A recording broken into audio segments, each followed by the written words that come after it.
Tumaas ang presyo ng bulaklak sa ilang tindahan nito sa Lipa City ilang araw bago ang Valentine's Day. Alamin yan sa report ni Denise Abante.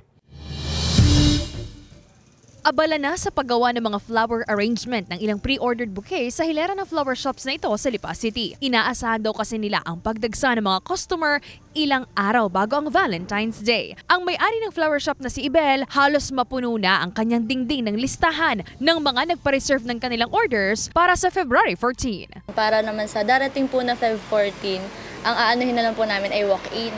Bale yung pong sa reservation gagawin na namin siya ng 13 ng gabi.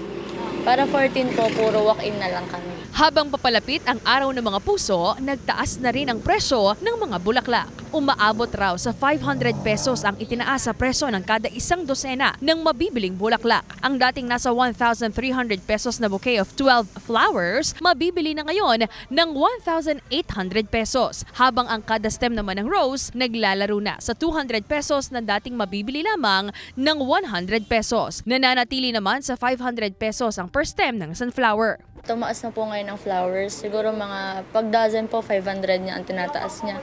Kasi po sa dama po kami kumukuha and nagtaas din po sila ng price. Kaya dito po nagtaas na din po kami. Ang magkaibigang Chanel at Lady naman, napiling mas maaga na raw i-celebrate ang Valentine's Day kasama ang kanilang mga kaibigan. Ngayon na po nila sa-celebrate yung Valentine's since ngayon din po sila free.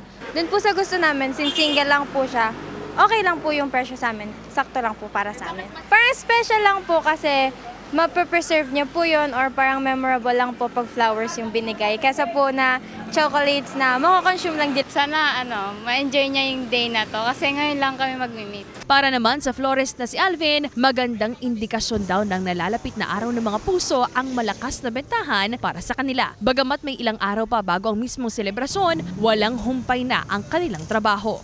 Kasi marami nang na-order sa nagpapaserve ng mga bulaklak. Opo, mas gusto kasi kumbaga yun ang priority namin . Luluwas pa po kami ng 11. Kulang pa rin po yung bulaklak namin ng iba't ibang items ng bulaklak .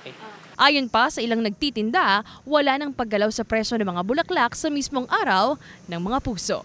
Kasama si J. R. Manjares, Denise Abante, Balitang Southern, Tagalog.